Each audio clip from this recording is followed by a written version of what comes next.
നമസ്കാരം. ഇന്ന് തിങ്കളാഴ്ചയാണ്. നല്ല ദിവസമാണ് തിങ്കളാഴ്ച.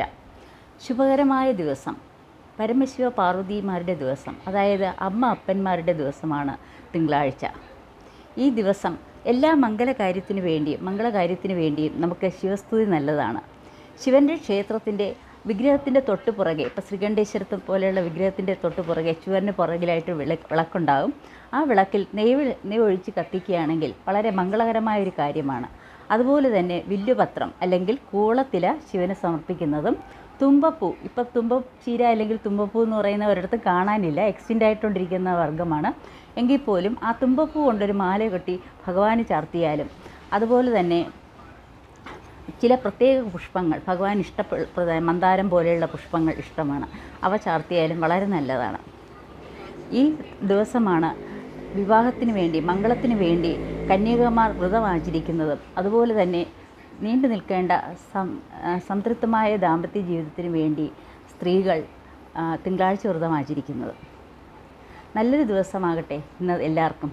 ഒരാഴ്ചയുടെ തുടക്കം, നമ്മുടെ വർക്കിങ്ങിലേക്ക് പോകുന്ന ഒരാഴ്ചയുടെ തുടക്കം വളരെ പ്രസരിപ്പോടെ, പോസിറ്റിവിറ്റിയോടുകൂടി തന്നെ, ഒരിക്കലും നോ പറയാതെ യെസ് എന്നുള്ള ഒരു തോന്നലോടുകൂടി ഒപ്റ്റിമിസ്റ്റിക്കായിട്ട് നിങ്ങൾ നിങ്ങളുടെ ജോലിയിലേക്ക് പ്രവേശിക്കുക. ഇവിടെ നെഗറ്റിവിറ്റിയുടെ ഒരു തുള്ളി പോലുമില്ല. ഇവിടെ പോസിറ്റീവാണ് നിറഞ്ഞു നിൽക്കുന്നത്.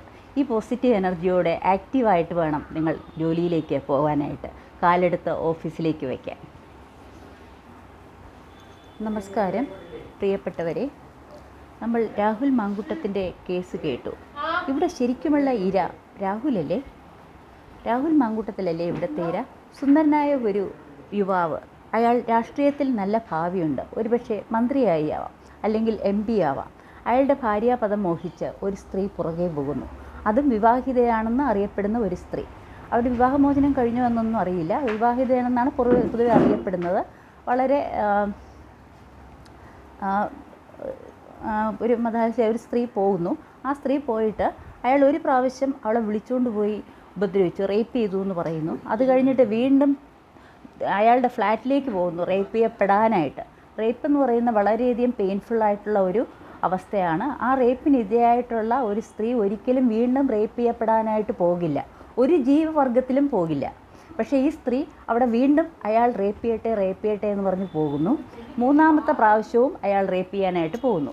ഇതിനിടയിൽ ഈ സ്ത്രീ ഗർഭം ധരിച്ചു എന്ന് പറയുന്നു, അത് ഗർഭഛിദ്രം ചെയ്യപ്പെട്ടു എന്ന് പറയുന്നു. എന്തൊക്കെയാണ് ഇതിനകത്തുള്ള കഥകളെന്നറിയില്ല. ഓടി നടക്കുന്ന ഇങ്ങനെ ഗർഭധാരണം ധരിക്കാൻ എല്ലാവർക്കും വിത്തുകളെയാണോ രാഹുൽ മാങ്കൂട്ടത്തിൽ? അല്ലല്ലോ. അപ്പോൾ പിന്നെ അയാൾ എത്രത്തോളം ഇടിച്ചു താഴ്ത്താമോ അത്രത്തോളം ഇടിച്ചു താഴ്ത്തുകയല്ലേ? ഇത് സ്വന്തം പാർട്ടിയിലുള്ളവരാണ് ഏറ്റവും കൂടുതൽ ഇതിൽ മുതലെടുക്കുന്നത്.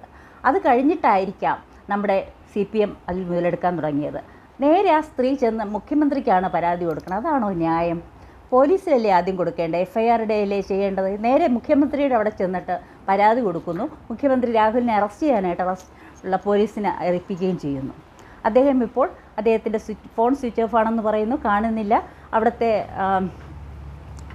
വയനാട്ടിലെ മന്ദിരമൊക്കെ അദ്ദേഹം പൂട്ടി എന്നൊക്കെ പറയുന്നു. അത് നല്ല കാര്യം തന്നെയാണ്. ഇപ്പോൾ അറസ്റ്റ് ചെയ്യപ്പെടുകയാണെങ്കിൽ ഇവിടെ വല്ലാത്ത ബഹളം ഉണ്ടാവും, ഒരു കലാപത്തിന് കാരണമായി തീരും. അത് മുൻകൂട്ടി കണ്ടുകൊണ്ടാണ് രാഹുൽ അത് ചെയ്തത്. സ്ത്രീകളെ, നിങ്ങൾക്ക് ഇത്ര നാണമില്ലേ? ഈ സ്ത്രീ വർഗത്തിന് തന്നെ അപമാനമാണല്ലോ നിങ്ങളൊക്കെ. ഓടിച്ചെന്ന് റേപ്പ് ചെയ്യാൻ നിന്നു കൊടുക്കുന്ന സ്ത്രീകൾ, ഇതൊക്കെ വെറും കെട്ടുകാഴ്ചകൾ മാത്രമാണ്. ഇങ്ങനെ ഒരു കാര്യം നടന്നിട്ടില്ല. ഇനി പല സ്ത്രീകളും അയാളെ കാണാൻ നല്ല സുന്ദരനുമാണ്, ഊർജ്ജസ്വലനുമാണ്, പുറകെ പോയിട്ടുണ്ടാവും. ഇങ്ങനെ ഓരോ പരാതികൾ ഉയർന്നുയർന്നു വരികയാണ്. റേപ്പ് ചെയ്യപ്പെട്ടെങ്കിൽ ആ നിമിഷം ആ എല്ലാ സിംറ്റംസോടും കൂടെ തന്നെ മെഡിക്കൽ എക്സാമിനേഷന് വിധേയയാകുകയാണ് ഒരു സ്ത്രീ ചെയ്യേണ്ടത്. എങ്കിലേ അത് പ്രൂവ് ചെയ്യാൻ പറ്റുകയുള്ളൂ. അതെല്ലാവർക്കും അറിയാം, സാമാന്യ ജനത്തിന് അറിയാവുന്ന കാര്യമാണ്. പാവം രാഹുലിനെ ഇങ്ങനെ ഇട്ട് നിങ്ങൾ ഒരു ഇരയാക്കി മാറ്റാതെ അയാളുടെ വലിയ ഭാവിയിലേക്ക് ഇത് വിരൽ ചൂണ്ടും. അയാൾ നോക്കൂ, അയാൾ ഫീനിക്സ് പക്ഷിയെ പോലെ തന്നെ അയാൾ ഇനി പറന്നുയരും. ഇരട്ടി വീര്യത്തോടു കൂടി അയാൾ പറന്നുയരും. കാരണം എന്താണെന്നോ, നിങ്ങൾ എത്ര പേർ ചെയ്തതാണ്? മാധ്യമപ്രവർത്തകരെല്ലാവരും, എല്ലാ മാപ്രകളും കൂടി ചേർന്നാണ് രാഹുലിനെ ഇങ്ങനെ വേട്ടയാടിക്കൊണ്ടിരിക്കുന്നത്. കേരള പോലീസും കേരള ഗവൺമെൻറ്റും കോൺഗ്രസ്സിലെ തലതൊട്ടപ്പന്മാരും എന്ന് പറയുന്ന മണ്ണന്മാരും ഒക്കെ ചേർന്നാണ് ഇങ്ങനെ ഇരയാക്കി മാറ്റിയത്. ഇവിടെ ഇര എന്ന് പറയുന്ന രാഹുൽ മാങ്കൂട്ടത്തിലും ഇതിൻ്റെ പ്രതി എന്ന് പറയുന്ന ഈ സ്ത്രീകളുമാണ്. അത് തീർച്ചയാണ്. കാരണം അങ്ങോട്ട് ഓടിപ്പോവുകയാണ്. ഒരുത്തരെയും ചെന്ന് രാഹുൽ റേപ്പ് ചെയ്തതായിട്ട് അറിയുന്നില്ല. അയാൾ തേടി തേടി പോകുന്നു റേപ്പ് ചെയ്യാൻ, എന്ന് റേപ്പ് ചെയ്യാന്ന് പറഞ്ഞിട്ട് ഏതോ ഒരു ഫിലിമിൽ കണ്ടതുപോലെ. ഇതത്ര സുഖമുള്ള കാര്യമല്ല. ഇത്തരം വളരെ നീചമായിട്ടുള്ള, വളരെ താഴ്ന്ന രീതിയിൽ രാഷ്ട്രീയം കളിക്കുകയാണെങ്കിലുണ്ടല്ലോ കോൺഗ്രസ്സേ നിങ്ങളിവിടെ ഇല്ലാതാവും. നിങ്ങളുടെ പേര് കേൾക്കാതാവും. ഇവിടെ കോൺഗ്രസ് എന്നൊരു പാർട്ടി ഇവിടെ ഇല്ലാതാവും. രാജ്മോഹൻ ഉണ്ണിത്താനോ അല്ലെങ്കിൽ VT സതീശനെ പോലെയുള്ള 1-2 കിഴങ്ങന്മാർ മാത്രമാവും ഇവിടെ, കേട്ടോ. കുറച്ച് ഉയർന്നവരെയൊക്കെ താഴ്ത്തിയിടണം. അത് നിങ്ങൾ ചെയ്യണം, എങ്കിലേ കോൺഗ്രസ് ഇവിടെ ഇല്ലാതാവുള്ളൂ. പിന്നെ CPM ഇപ്പോൾ രാഹുലിനെ ജയിലിൽ അടക്കുകയാണെങ്കിൽ CPM പോയതേനെ, അവർക്കൊരു വോട്ടും കിട്ടാൻ പോകുന്നില്ല. അത് അറിഞ്ഞുകൊണ്ടാണ് അവരൊന്ന് കളിക്കുന്നത്. അതുകൊണ്ട് ഈ രാഷ്ട്രീയ നാടകത്തിന് ഒരിക്കലും നിങ്ങൾ കൂട്ടുനിൽക്കരുത് പൊതുജനങ്ങൾ.